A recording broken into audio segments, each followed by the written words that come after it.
The end of bipolarity part number 3। इसको चालू करें यार, इससे पहले बहुत इंपॉर्टेंट बात आपको बतानी है, इसको बिल्कुल भी स्किप मत करिएगा। सबसे पहले यार ये बताना है कि ये जो हमारा पॉलिटिकल साइंस का लेटेस्ट सिलेबस पर हम वीडियो ला रहे हैं, इसमें हम पूरे टॉपिक कवर करने वाले हैं। बहुत सारे बच्चे बोले थे भाई आप जो नए एडिट टॉपिक है उन्हें भी कवर करेंगे क्या? जी हाँ, पूरे टॉपिक कवर होंगे जो अभी ऐड हुए हैं, जो एनसीईआरटी में ए टू जेड हम करेंगे। इस चैप्टर की अगर बात करते हैं तो इसका 4th पार्ट आएगा, उसमें सीआईएस हमने पहले ही एक्सप्लेन कर दिया है। उसके अलावा जितने भी नए टॉपिक ऐड हुए हैं वो पूरे हम एक्सप्लेन करने वाले हैं। इसके बाद एक और बहुत इंपॉर्टेंट बात बताना है यार कि मैंने आपको फर्स्ट पार्ट में सीआईएस का समझाया था, यार वहां मैंने आपको एक्सप्लेन करते हुए ये तो बता दिया कि जो हमारे यूक्रेन, बेलारूस और रशिया है, इनने डिक्लेयर किया था डिसइंटीग्रेशन और इनने सीआईएस को फाउंड किया था। लेकिन यही सीआईएस को फाउंड करने वाली सेम चीज मैं वहां लिखना भूल गया, और मैंने आपसे उस वीडियो में बोला था कि आप लोग स्क्रीनशॉट ले लेना। तो अगर आपने स्क्रीनशॉट लिया है तो प्लीज वहां पर एडिट करके आप लिख लेना कि सीआईएस को फाउंड किया था यूक्रेन, बेलारूस और रशिया ने। मैंने बोल दिया लेकिन मैं पीपीटी में लिखना भूल गया था, तो मैंने सोचा मैं आपको बता देता हूँ, क्योंकि कोई गड़बड़ ही नहीं होना चाहिए। कोई भाई बाद में क्या पता आप स्क्रीनशॉट देखें और आप भूल जाए वहां पर, तो बिल्कुल आप देख लीजिएगा। इसका सीधा चालू करते हैं यार। तो हमारा जो आज का पहला टॉपिक आता है वो है कॉन्सिक्वेंसेस ऑफ शॉक थेरेपी।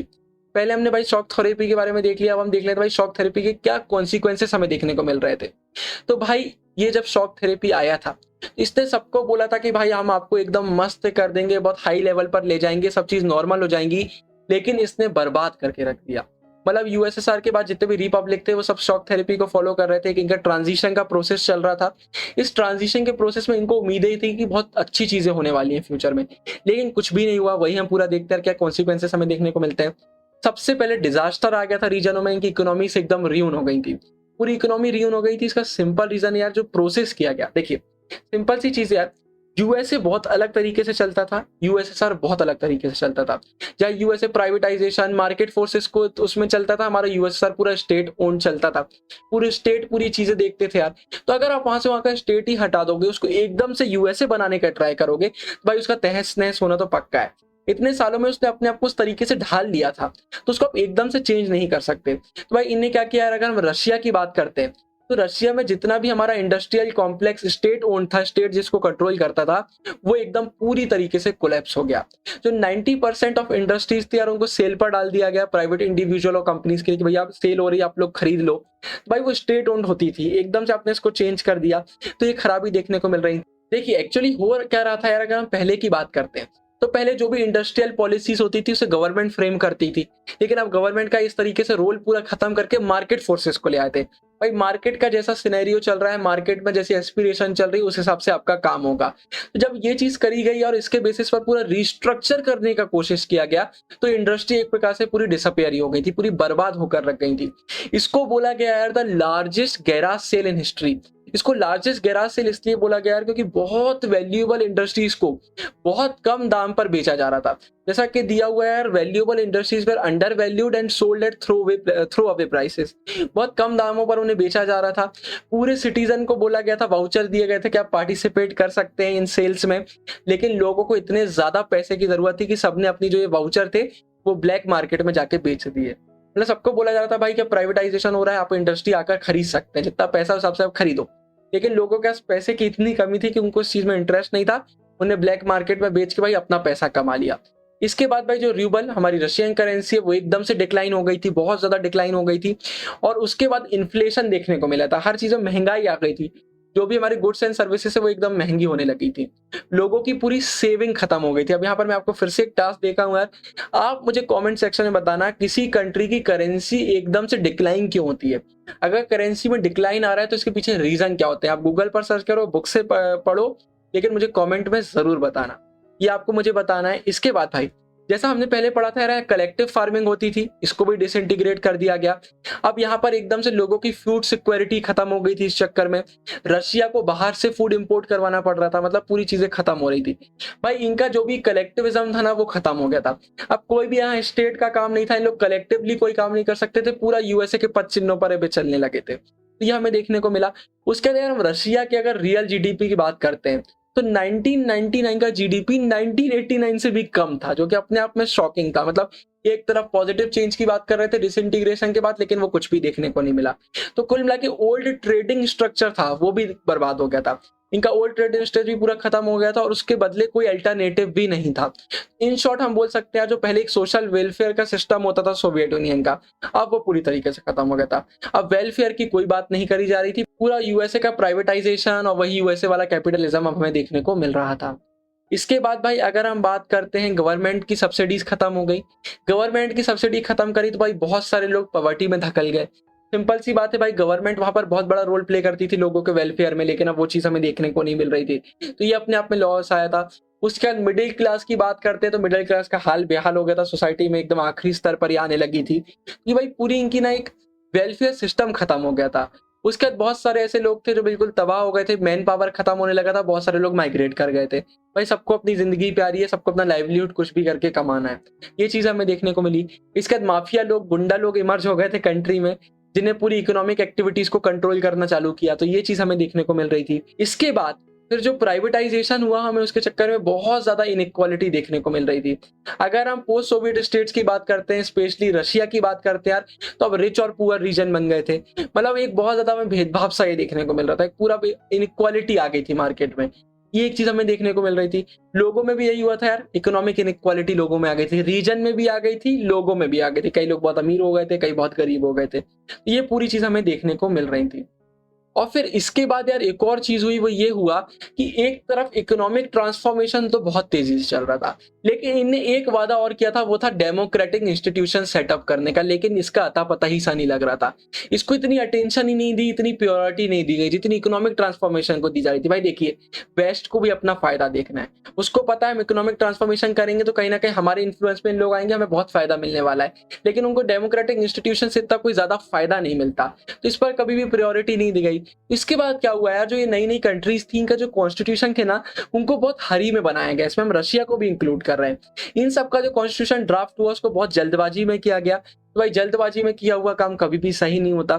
तो यहाँ पर ना जो एग्जीक्यूटिव प्रेसिडेंट थे, इनको बहुत ज्यादा पावर मिल गई। इनको जब ज्यादा पावर मिली मतलब बहुत असीमी पावर दे दी, तो जो इलेक्टेड पार्लियामेंट थे वो वीक पड़ गए। भाई हमें इंडिया में हमने पढ़ा है, इंडिया का कॉन्स्टिट्यूशन इसलिए अच्छे से चलता है क्योंकि हमारे लेजिस्लेटिव, एग्जीक्यूटिव, जुडिशरी तीनों को बैलेंस करके बनाया गया है, लेकिन इनके में ऐसा कुछ देखने को नहीं मिल रहा था।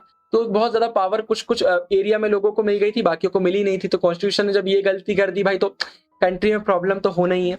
सेंट्रल एशिया की बात करते थे, प्रेसिडेंट्स को बहुत ज्यादा पावर मिल गई थी, इनमें से कुछ तो भाई अथॉरिटेरियन के तरफ चले गए थे। यूएसएसआर की मेन प्रॉब्लम थी ब्यूरोक्रेटिक, वहां हो गई थी, गवर्नमेंट अथॉरिटेरियन हो गई थी, ये हमें देखने को मिल रहा था।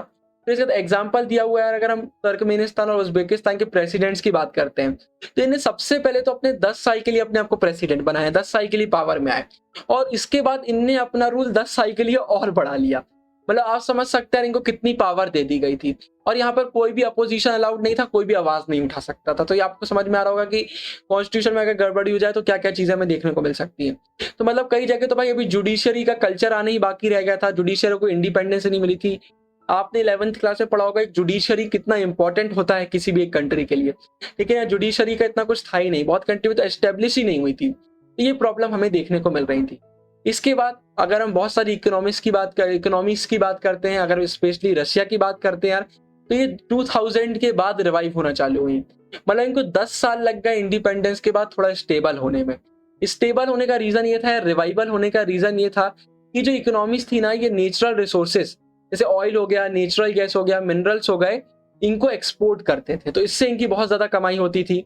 यहाँ दिया हुआ है Azerbaijan, Kazakhstan, Russia, Turkmenistan, Uzbekistan, ये major oil and gas producers हैं। तो भाई ये प्रोड्यूस करके एक्सपोर्ट करते थे, उससे इनको फायदा मिलता था। और कुछ कंट्री ऐसी थी यार, इनको भी फायदा ऐसा होता था कि जो ऑयल की पाइपलाइंस होती हैं वो इन कंट्री से जाती थी, तो भाई उसके बदले इन लोग रुपए लेते थे, रेंट लेते थे कि आपकी पाइपलाइन अगर हमारी कंट्री से जा रही है तो उसके बदले हम रुपए लेंगे, तो इससे इन लोग कमाई करते थे। फिर मैन्युफैक्चरिंग का काम भी धीरे धीरे चालू होने लगा था, तो 2000 के बाद फिर धीरे धीरे इनका एक रिवाइवल चालू हुआ। अब इसके बाद यार हमारा अगला टॉपिक आता है टेंशंस एंड कॉन्फ्लिक्ट्स। इस टॉपिक में सिंपल बोलना चाहता हूँ यार कि या तो बोर्ड में आता ही नहीं है, या फिर आ जाता तो सीधे ज्यादा मार्क्स के लिए आ जाता है। और ये एक ऐसा टॉपिक है यार जहाँ पर कुछ समझने वाला नहीं है, कुछ चीजें आपको याद करना पड़ेंगी। इसमें हम देखेंगे भाई कि अलग अलग रिपब्लिक में कहाँ कहाँ हमें लड़ाई देखने को मिली, कहाँ कहाँ लड़ाई नहीं हुई, तो थोड़ा सा आपको याद करना पड़ेगा, जिसको अच्छे से समझिएगा यार। अगर हम बात करते हैं, बहुत सारी फॉर्मर सोवियत रिपब्लिक्स थी जब इंडिपेंडेंट हो गई थी, तो यहाँ पर कॉन्फ्लिक्ट्स हमें देखने को मिल रहे थे, यहाँ पर इंसर्जेंसीज मतलब अपराइजिंग रिवॉल्ट हमें देखने को मिल ही रहे थे, सिविल वॉर यहाँ पर हो ही रही थी, आपस में ही अंदर लोग लड़ रहे थे, कई अलग अलग कंट्री आपस में लड़ रही थी, ये चीजें बहुत कॉमन हो गई थी अब। और इसके बाद भाई जो अब आउटसाइड पावर्स हैं वो भी अपना रोल दिखाने लगी थी, तो इस चक्कर में और दिक्कत बढ़ गई थी भाई। अब देखिए, यूएसएसआर कोई बड़ा पावर तो रहा नहीं था जो अलग ही हो गया है, पूरे वर्ल्ड को दो कैंप में डिवाइड कर दिया है, तो ऑब्वियस सी बात है अगर आप टूटोगे तो भाई बाकी कंट्री अब आप पे अपनी पावर दिखाना चालू करेंगी, अब वो भी आएंगी और इन्वॉल्व होंगी, तो हमें ये चीजें देखने को मिल रही थी। अब कुछ एग्जांपल देख लेते हैं यार। तो यार फिर अगर हम बात करें रशिया की दो रिपब्लिक के बारे में, ये आपके सिलेबस में नहीं है लेकिन फिर भी बताता हूँ यार, रशिया के अंदर रिपब्लिक्स होती हैं टोटल में 21 रिपब्लिक्स हैं, उनमें से दो रिपब्लिक, एक चेचनी और एक दगिस्तान में हमें सेसेशनिस्ट मूवमेंट देखने को मिले। अभी सेसेशनिस्ट मूवमेंट्स मतलब क्या होता है यार, जब कोई भी पर्टिकुलर ऐसा रीजन है जो अपने आप को सेपरेट करना चाहता है, अभी इस ऑर्गेनाइजेशन का और ज्यादा समय के लिए पार्ट नहीं रहना चाहता, तो हमें सेसेशनिस्ट मूवमेंट देखने को मिल रहे थे, बहुत ही वायलेंट ये थे। तो भाई मॉस्को की बात कर रहे हैं, मतलब रशिया की बात कर रहे हैं, रशिया की कैपिटल है मॉस्को, तो इनने इससे बचने के लिए क्या किया यार, इन्हें मिलिट्री बॉम्बिंग करना चालू किया। जब इनने ऐसा किया तो इन्हें बहुत सारे ह्यूमन राइट्स का वायलेशन किया, और इसके बाद तो भी लोगों की एस्पिरेशन खत्म नहीं हुई इंडिपेंडेंस की, अभी भी जो लोग हैं वो इंडिपेंडेंस चाह रहे थे, तो ये बॉम्बिंग से और उन लोग का दिमाग खराब हो गया, तो ये चीज हमें देखने को मिली, सेसेशनिस्ट मूवमेंट हमें देखने को मिले।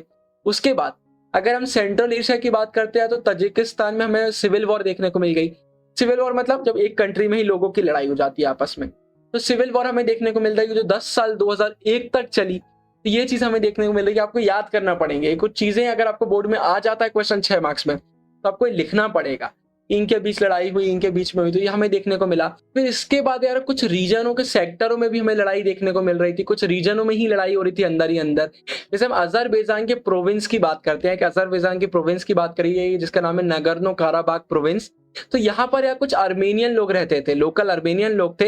अब इनने भी बोल दिया यार कि हमें भी आपसे सेपरेट होना है, हमें आर्मेनिया ज्वाइन करना है, तो ये भी हमें देखने को मिल रहा था। यहाँ पर भी मतलब लोगों की आवाज उठ रही थी कि हमें आपके साथ नहीं रहना है, हमें अलग कंट्री चाहना है, मतलब कुछ का कहना था हमें अलग कंट्री ज्वाइन करना है, कुछ का कहना था हमें अलग पार्ट बनाना है, कुछ का कहना था हमें आपका साथ नहीं चाहिए, तो ये चीजें पूरी हमें देखने को मिल रही थी।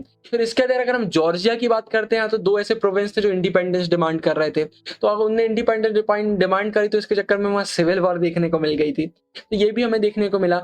उसके बाद यार बहुत सारे ऐसे मूवमेंट हुए जो एग्जिस्टिंग रिजीम के बीच में, रिजीम मतलब हमने पहले ही बताया था अथॉरिटेरियन गवर्नमेंट की, जब हम बात करते हैं स्पेशली हम अथॉरिटेरियन ही की बात करते हैं, तो उन गवर्नमेंट के खिलाफ भी हमें बहुत सारे मूवमेंट देखने को मिल रहे थे। हमें यूक्रेन में, किर्गिस्तान में, जॉर्जिया में ये देखने को मिले। मतलब कुल मिलाकर और बहुत सारी कंट्री और प्रोविंसेस ऐसे भी थे यार जो रिवर वाटर पर भी लड़ाई कर रहे थे, प्रोविंसेस में लड़ाई हो रही थी, कंट्री के बीच में रिवर वाटर को लेकर लड़ाई हो रही थी। इतनी ज्यादा इनस्टेबिलिटी हो गई थी यार कि लोगों की जिंदगी ही बहुत मुश्किल हो गई थी जीना, ये पूरी चीज हमें देखने को मिल रही थी। उसके बाद अगर हम सेंट्रल एशियन रिपब्लिक की बात करते हैं, तो यार यहाँ पर बहुत ज्यादा हाइड्रोकार्बन रिसोर्सेस हमें देखने को मिलती है, और इन हाइड्रोकार्बन रिसोर्सेस से इन्हें बहुत ज्यादा इकोनॉमिक बेनिफिट होता है। तो एक बहुत कंपटीशन का ये जोन बन गया है आउटसाइड पावर और ऑयल कंपनीज के लिए, सब यहाँ पर आकर काम करना चाहते हैं, तो एक बहुत बड़ा कंपटीशन हमें देखने को मिल जाता है। फिर यहाँ पर यार रीजन की बात करी गई तो दिया हुआ है the region is next to Russia, China, Afghanistan, Pakistan and close to West Asia. ये रीजन अगर आप मैप में देखेंगे तो देखिए हमें सब देखने को मिल जाता है, ये रशिया, चाइना, अफगानिस्तान, पाकिस्तान, ये पूरा आपको मैप में देखने को मिल रहा होगा, इनके नेक्स्ट हमें ये देखने को मिल जाता है, और वेस्ट एशिया के क्लोज ये रीजन है, मतलब एक अच्छी जगह पर ये रीजन हमें देखने को मिल जाता है। फिर इसके बाद हमें ये देखने को मिलता है यार कि 11 सितंबर 2001 के बाद जो हमारा यूएस था, ये चाह रहा था यार कि इस रीजन में मिलिट्री बेसिस बना पाए, इसने सेंट्रल एशिया की गवर्नमेंट को पे करना चालू किया और वहां पर अपने बेसिस हायर करे इसने। और इसका ये भी चाह रहा था यार, ये परमिशन चाह रहा था कि अपने जो इसके एयरप्लेन्स हैं वो इनकी टेरिटरी के ऊपर से उड़ा पाए, क्योंकि उस समय अफगानिस्तान और इराक से वॉर चल रही थी। हम फोर्थ पार्ट में इसके बारे में पढ़ेंगे, नए टॉपिक में हमारा ऐड हुआ है बहुत कुछ इसमें से। तो वॉर चल रही थी, इस समय इसने अपने बेसिस हायर किए और इसने प्लेन उड़ाने की अनुमति भी ली, उसके बदले ये सेंट्रल एशियन रिपब्लिक को पे करता था यूएस, तो ये हमें देखने को मिलता है। और अगर हम रशिया की बात करते हैं यार, तो रशिया जो ये स्टेट है इनको अपना नियर अब्रॉड जैसा देखता है। अभी नियर अब्रॉड मतलब क्या होता है, जो पहले यूएसएसआर के रिपब्लिक होते थे, रशिया उनको नियर अब्रॉड बुलाता है कि भाई आप एक समय रशिया हमारे यूएसएसआर के पार्ट थे, अब आप अलग रिपब्लिक बन गए, तो उनको उन्हें नियर अब्रॉड का टर्म दिया है। भाई हम सबको पता है सेंट्रल एशिया उन्हीं का एक समय यूएसएसआर का पार्ट हुआ करता था, तो उन्हें नियर अब्रॉड बोला गया है। और रशिया कहना है कि इनको रशियन इन्फ्लुएंस के अंदर रहना चाहिए, मतलब कुल मिला के ये जो यूएस के इन्फ्लुएंस में आ रहे हैं वो खुश नहीं है इस चीज से, ये चाहते हैं इन्हें रशियन इन्फ्लुएंस में होना चाहिए, तो ये हमें देखने को मिलता है। उसके बाद चाइना बहुत ज्यादा इंटरेस्टेड है इन एरियाज में ऑयल रिसोर्स के चक्कर में, तो चाइना ने बिल्कुल यहाँ पर बॉर्डर के आसपास सेटल करना चालू कर दिया है और ट्रेड करता रहता है। चाइना को जहां प्रॉफिट दिखता है भाई चाइना वहां तुरंत चला जाता है, ये चाइना का हमें देखने को मिलता है। तो ये पूरी चीजें हमारी आती। इसके बाद अभी और भी है यार, ये आपको थोड़ा सा मुझे पता है बोरिंग लग रहा होगा, आप बोल रहे होंगे यार कितने नाम है, लेकिन अगर आप एक दो बार वीडियो देखेंगे या एक दो बार पढ़ेंगे आपको याद हो जाएगा। उसके बाद चेकोस्लोवाकिया की बात करते हैं तो ये पीसफुली स्प्लिट हो गया। जरूरी नहीं हर जगह लड़ाई हो, ईस्टर्न यूरोप में जो चेकोस्लाविया है ये पीसफुली स्प्लिट हुआ दो में, एक चेक्स बन गया और एक स्लोवाक्स बन गया, दो अपनी अपनी इंडिपेंडेंट कंट्रीज हमें देखने को मिल गई। लेकिन अगर हम बाल्कन की यूगोस्लाविया रिपब्लिक की बात करते हैं तो यहाँ पर ऐसा नहीं हुआ, यहाँ पर बहुत ही सीवियर कॉन्फ्लिक्ट हुआ और अब ये कंट्री एग्जिस्ट नहीं करता है, बहुत सारे पार्ट में डिवाइड हो गया। 1991 के बाद ये बहुत सारे पार्ट में डिवाइड हुआ, जैसे क्रोशिया, स्लोवेनिया, बोस्निया, हर्जिगोविना, इन सब ने अपने आप को इंडिपेंडेंस डिक्लेयर कर लिया, तो ये अलग अलग पार्ट्स में डिवाइड हो गया था, ये हमें देखने को मिला। एक्चुअली यह हो क्या रहा था यार, जैसे एथनिक शब्द, वहाँ का एक एथनिक ग्रुप है ये हो गए, फिर बोस्नियंस कंट्री के लोग हो गए, यहाँ लोगों की बात करी जा रही जो इन कंट्रियों में रहते थे, इन लोगों ने आवाज उठाई थी। अब यहाँ पर नाटो को इंटरवेंशन करना पड़ा, यूगोस्लाविया में बॉम्बिंग हुई जिसकी वजह से यहाँ पर इंटर एथनिक सिविल वॉर छिड़ गई थी। ये कुछ चीजें हमें देखने को यहाँ पर भी मिल रही थी। इसी के साथ यार हमारा एक थोड़ा बोरिंग सा टॉपिक खत्म होता है। अब हम आते हैं एक बहुत ही मेन टॉपिक पर, India and post communist countries. तो हम इंडिया का रशिया के साथ रिलेशन देखेंगे और इसके बाद हम यूएसएसआर के साथ भी देखेंगे। तो यार इंडिया की अगर हम बात करते हैं तो जितनी भी पोस्ट कम्युनिस्ट कंट्री हैं उससे इंडिया ने बहुत ही अच्छे रिलेशन बना के रखे हुए हैं। लेकिन अगर सबसे अच्छे रिलेशन की हम बात करते हैं तो हमारे रशिया के साथ है, हमारे यूएसएसआर के साथ भी बहुत अच्छे रिलेशन होते थे। अगर हम बात करते भाई इंडिया और रशिया की, ये इंडिया के लिए बहुत इंपॉर्टेंट है। रशिया इंडिया की फॉरेन पॉलिसी को अगर देखकर हम बात करते हैं तो हमारे लिए रशिया एक बहुत इंपॉर्टेंट एस्पेक्ट हो जाता है। हमारी इंडिया की और रशिया की बहुत पुरानी दोस्ती यार, हम लोग एक ट्रस्ट पर चलते हैं, हम एक कॉमन इंटरेस्ट को लेकर चलते हैं, और जो हम दोनों के लोग हैं, हमारे जो पॉपुलेशन है उनकी एस्पिरेशन ना बहुत ज्यादा सिमिलर है। हम आगे पढ़ेंगे तो अभी आपको समझ में आएगा। तो ये भी एक हमें और मजबूत बना देता है, हमारे रिलेशन को और स्ट्रॉन्ग कर देता है। इंडियन हीरोज की अगर हम बात करते हैं, अगर राज कपूर से लेकर अमिताभ बच्चन की हम बात करते हैं तो ये रशिया में घरों में लोगों के नाम होते हैं। बहुत सारी पोस्ट सोवियत कंट्रीज में ये नाम हमें देखने को मिल जाते हैं। तो आपको समझ में आ रहा होगा यार इंडिया का सोवियत यूनियन से कितना अच्छा रिलेशन था। उसके बाद इंडिया के हमारे हिंदी फिल्म सॉन्ग्स आपको पूरे रीजनों में सुनने को मिल जाएंगे। तो इंडिया उनकी पॉपुलर मेमोरी का एक बहुत बड़ा एक पार्ट है, आप बोल सकते हैं। इंडिया और उनके हमारे बहुत अच्छे रिलेशन रहे, तो कहीं ना कहीं हमारी मेमोरी में उनकी मेमोरी में हम दोनों हमेशा रहेंगे जिंदा, ये हमें देखने को मिलता है। उसके बाद भाई रशिया और इंडिया दोनों मल्टीपोलर वर्ल्ड देखते हैं। मैंने आपको बताया था मल्टीपोलर मतलब क्या होता है, जहां पर बहुत सारी पावर होती है और वो को एग्जिस्ट करती है, किसी एक कंट्री को सुपर पावर नहीं बना दिया जाता है। तो इंटरनेशनल सिस्टम में हमें ये देखने को मिलता है। तो एक कलेक्टिव सिक्योरिटी हम चाहते हैं। कलेक्टिव सिक्योरिटी से हमारा मतलब क्या है, किसी एक कंट्री पर भी अटैक होता है तो बाकी कंट्री वो अपने ऊपर थ्रेट मानेंगे और सब मिलकर उसके लिए कुछ करेंगे, एक मिलकर रिस्पॉन्स देंगे। तो कलेक्टिव सिक्योरिटी की दोनों कंट्री बात करते हैं। फिर ग्रेटर रीजनलिज्म हम चाहते हैं यार कि सिर्फ ऐसा नहीं है कि इंडिया का इंडियन रीजन में ही इन्फ्लुएंस रहे, इंडिया यूएस में भी अपना इन्फ्लुएंस कर पाए, यूएसएसआर मतलब रशिया में या यूएसएसआर की पोस्ट जितनी भी रिपब्लिक है वहां पर कर पाए, और सेम उनके लिए भी जाता है। मतलब हम एक दूसरे को इन्फ्लुएंस कर पाए, अच्छे से ट्रेड कर पाए, अपने यूनियन बना पाए, ये चीजें हम चाहते हैं बहुत ज्यादा। उसका जितने भी इंटरनेशनल कॉन्फ्लिक्ट है उनको हम पीसफुली नेगोशिएट करके खत्म करना चाहते हैं। उसके बाद हम चाहते हैं यार कि हर कंट्री के खुद के इंडिपेंडेंट फॉरेन पॉलिसीज हो, हर कंट्री अपने डिसीजन बना पाए। उसके बाद हम चाहते हैं कि जो यूनाइटेड नेशंस है, हमारा यूएन है, उसकी पावर बढ़े, उसकी जितने भी डिसीजन हो यार हम उसके अंडर में ले, मतलब जितने भी हमारे इंटरनेशनल ऑर्गेनाइजेशन है उनको हम वैल्यू प्रोवाइड कर पाए, उनको स्ट्रेंथिंग कर पाए, और ज्यादा डेमोक्रेटाइज हम कर पाए और उनको और ज्यादा एम्पावर हम कर पाए। तो ये कुछ चीजें जो हम चाहते हैं रशिया और इंडिया मिलकर, ये हमारे कुछ कॉमन इंटरेस्ट आ जाते हैं। उसके बाद यार हमारे इंडो रशियन स्ट्रेटेजिक अग्रीमेंट 2001 की बात करें तो इसके अंडर में इंडिया और रशिया ने 80 बायलैटरल अग्रीमेंट साइन किए हैं। हमने बहुत सारे 80 अग्रीमेंट साइन कर लिए हैं। ये पूरे अग्रीमेंट हम देखते रहते हैं, जो भी हमारे दोनों के इंटरेस्ट रहते हैं उन पर हमें आगे फ्यूचर में अगर किसी चीज में काम करना है उस पर अग्रीमेंट हमें देखने को मिलते रहते हैं। अभी कोई भी रिसेंट अग्रीमेंट का आप मुझे कॉमेंट में जरूर बताइएगा, ये हमें देखने को मिलता है। उसके बाद भाई अगर हम इंडिया की बात करें तो इंडिया को रशिया से बहुत ज्यादा हेल्प मिला है। उसने हमेशा में कश्मीर वाले इशू में हेल्प किया है। कश्मीर का इशू में जितनी भी बार हमारे पास्ट में हमें देखने को मिलता है, रशिया का सपोर्ट हमें मिला ही है। उसके बाद एनर्जी सप्लाईज में हमें बहुत हेल्प मिलता है। इंटरनेशनल टेररिज्म में अगर कोई हमें इंफॉर्मेशन शेयर करना है, हम रशिया के साथ करते हैं, उसमें हमको हेल्प मिलता है। फिर सेंट्रल एशिया में हमें थोड़ा सा इन्फ्लुएंस अपना बनाना है, वहाँ हमें अपना एक्सेस दिखाना है, उसके लिए रशिया की मदद हमको मिल जाती है, क्योंकि रशिया का वहाँ इन्फ्लुएंस रहता है। और उसके बाद चाइना के साथ हमें रिलेशन बैलेंस करने में भी रशिया बहुत ज़्यादा हेल्प करता है। इसके बाद अगर हम रशिया की बात करें यार, कि रशिया को इंडिया से क्या हेल्प मिलता है, तो इंडिया सेकेंड लार्जेस्ट उसमें आता है जो रशिया से आर्म्स खरीदता है। हम सेकेंड नंबर पर आते हैं, बहुत ज़्यादा हमारे वेपन हम रशिया से खरीदते हैं। हमारे इंडिया के मोस्ट ऑफ द मिलिट्री जो हार्डवेयर है वो रशिया से हम लेते हैं। और फिर भाई इंडिया हमारा एक ऑयल इम्पोर्टेंट कंट्री, हमारे ऑयल हम इम्पोर्ट करते हैं, तो रशिया हमारे लिए बहुत इंपॉर्टेंट हो जाता है। वहाँ से हमें पूरे जितनी भी ऑयल का इम्पोर्ट है हम वहाँ से करवा पाते हैं। और हमें जब इंडिया में ऑयल की कमी पड़ी, जब हमें रशिया ने बहुत हेल्प किया है। रशिया ने हमेशा से हमें असिस्टेंस दिया है। उसके बाद इंडिया ये भी देख रहा है यार कि कैसे हम एनर्जी इंपोर्ट कर सकते हैं रशिया से, कजाकिस्तान और तुर्कमेनिस्तान की रिपब्लिक से। ये भी इंडिया का एक एम है कि यार हम थोड़ा एनर्जी इंपोर्ट यहाँ से करवा पाए। उसके बाद इंडिया का बहुत ज़्यादा कोऑपरेशन हमें रशिया के साथ देखने को मिलता है, पार्टनरशिप रहती है, हमारा ऑयल फील्ड्स में इन्वेस्टमेंट रहता है, तो ये हमें कोऑपरेशन देखने को मिलता रहता है। उसके बाद रशिया एक बहुत इंपॉर्टेंट रोल प्ले करता है इंडिया के न्यूक्लियर एनर्जी प्लांट्स में हमें देखने को मिल जाता है। फिर स्पेस इंडस्ट्री में भी जितना कुछ होता है वहाँ हमें रशिया से बहुत हेल्प मिलता है। इसका एक एग्जाम्पल दिया हुआ है यार, कायरोजेनिक रॉकेट्स हमें चाहिए थे तो हमें प्रोवाइड किए गए थे, रशिया ने हमें दिए थे जब हमें उनकी ज़रूरत थी। और रशिया और इंडिया ने बहुत सारे साइंटिफिक प्रोजेक्ट में कोलैब किया है, हमने कोलैबोरेशन बहुत ज़्यादा किया है। तो आप इन शॉर्ट बोल सकते हैं यार इंडिया और रशिया के रिलेशन बहुत अच्छे रहे। यह भी एक इंपॉर्टेंट चीज़ देखने को मिलती है। उसके अलावा एक बॉक्स आता है जहाँ पर हमारे इंडिया का बॉलीवुड के बारे में, सॉन्ग्स के बारे में पूरा बताया गया है, फिल्म्स के बारे में। बिल्कुल भी इंपॉर्टेंट नहीं है, अगर आपका मन हो तो आप एक बार पढ़ सकते हैं, इसमें एक्सप्लेन करने का कुछ भी नहीं है और बोर्ड में से कभी भी कुछ भी नहीं आता है। इसका सीधे आगे चलते यार, अब बहुत इंपॉर्टेंट आता है, राइट में देखिए आपको एनसीईआरटी में बॉक्स देखने को मिलेगा। ये बॉक्स एक बहुत इंपॉर्टेंट है, वही मैंने यहाँ पर डाल दिया है। इसमें अब हम देख लेते हैं इंडिया के यूएसएसआर से क्या रिलेशन थे, मतलब जब डिसइंटीग्रेशन नहीं हुआ था, जब यूएसएसआर था, जब हमें क्या हेल्प मिलती थी।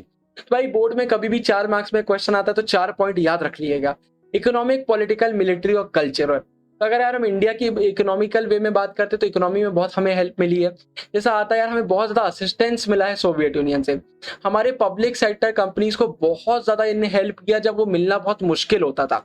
एग्जाम्पल देखे तो हमें बहुत ज़्यादा टेक्निकल असिस्टेंस, बहुत ज़्यादा हेल्प इनसे मिलती है, जैसे स्टील प्लांट्स में एग्जाम्पल भिलाई, बोकारो, विशाखापट्टनम का दिया हुआ है। उसका जो हमारे मशीनरी प्लांट्स है जैसे कि भारत हैवी इलेक्ट्रिकल्स लिमिटेड है, यहाँ पर बहुत ज़्यादा असिस्टेंस हमें यूएसएसआर का देखने को मिला था। उसके बाद एक बहुत बड़ी चीज़ आती है यार, कि जब इंडिया के पास फॉरेन एक्सचेंज ज़्यादा नहीं थे तो सोवियत यूनियन ने इंडियन करेंसी एक्सेप्ट करी थी ट्रेड में। अपने आप में एक बहुत बड़ी बात होता है, इससे समझ में आता है यार कि कितने अच्छे हमारे रिलेशन थे। उसके बाद पॉलिटिकल बात करते हैं तो भाई अभी रशिया सपोर्ट करता है, ऐसे ही पहले हमें कश्मीर इशू में यूएसएसआर सपोर्ट करता था। जब यूएन में इंडिया ने आवाज उठाई कश्मीर इशू में तो बहुत ज्यादा सपोर्ट हमें यूएसएसआर ने उसमें किया था, ये हमें देखने को मिलता है। उसके बाद कोई भी इंडिया के अगर मेजर कॉन्फ्लिक्ट हमें देखने को मिलते हैं तो यूएसएसआर का वहाँ सपोर्ट रहता था। जैसे कि एग्जांपल दिया हुआ है 1971 में जब पाकिस्तान से हमारी वॉर हुई तो अब बहुत ज्यादा हमें सपोर्ट इसने किया था। फिर इसके बाद यार अगर हम बात करते हैं सोवियत यूनियन की फॉरेन पॉलिसी की, तो उसको भी यार इंडिया ने बहुत सपोर्ट किया है, लेकिन हमेशा इनडायरेक्ट वे में किया। हमारा एक क्रूशियल सपोर्ट था लेकिन वो इनडायरेक्ट वे में चलता था यार, क्योंकि सीधी सी बात है हम नॉन अलाइन मूवमेंट को फॉलो कर रहे थे, डायरेक्ट सपोर्ट हम कर नहीं सकते थे। और यही कुछ एक रीजन आते हैं कि इंडिया पर हमेशा आरोप लगा दिया जाता था कि आप यूएसएसआर के अलायंस में हो, क्योंकि हमारी दोस्ती बहुत अच्छी थी। उसके बाद मिलिट्री की बात करते हैं तो मिलिट्री हार्डवेयर हमारा बहुत ज्यादा सोवियत यूनियन से आता था। उस समय कोई भी कंट्री देने को मंजूरी नहीं देता था, सिर्फ एक यूएसएसआर था जो हमें सपोर्ट करता था। तो बहुत सपोर्ट किया क्योंकि उस समय इंडिया की स्थिति इतनी अच्छी नहीं हो पाई थी, हमें उसी समय इंडिपेंडेंस मिला था, उस समय बहुत हमें सपोर्ट करता था, ये हमें देखने को मिलता है। उसके बाद यूएसएसआर और इंडिया ने बहुत सारे अग्रीमेंट साइन किए थे जहाँ पर ये साथ में मिलकर मिलिट्री इक्विपमेंट बना पाते थे, तो ये एक अच्छी चीजें होती थी। फिर कल्चर की बात करते हैं तो Indian films, Indian culture Soviet union में बहुत पॉपुलर रहा है। इंडियन राइटर आर्टिस्ट ने बहुत ज्यादा विजिट किया है यूएसएसआर को, ये हमें देखने को मिलता है यार। इसी के साथ हमारा पार्ट नंबर 3 खत्म होता है। पार्ट नंबर 4 में पूरे हम नए टॉपिक देखेंगे। तो अगर आपको वीडियो अच्छी लगी तो वीडियो को लाइक कीजिएगा, चैनल को सब्सक्राइब कीजिएगा। आपको एंड स्क्रीन में पार्ट नंबर 4 मिल जाएगा। बाकी मैं तो मिलता रहूंगा आने वाली वीडियो में, तब तक के लिए साइनिंग ऑफ, गुरु टेंगरिया, बाय बाय।